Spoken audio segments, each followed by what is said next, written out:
நானும் என் வீடும் என் வீட்டார் அனைவரும் ஓயாமல் நன்றி சொல்வோம்.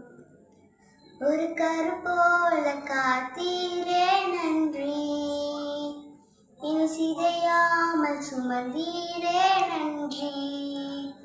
ஒரு கரு போல காத்தீரே நன்றி, இனி சிதையாமல் சுமந்தீரே நன்றி.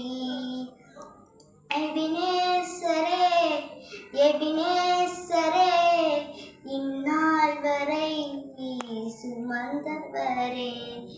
எபினேசரே எபினேசரே, என்னை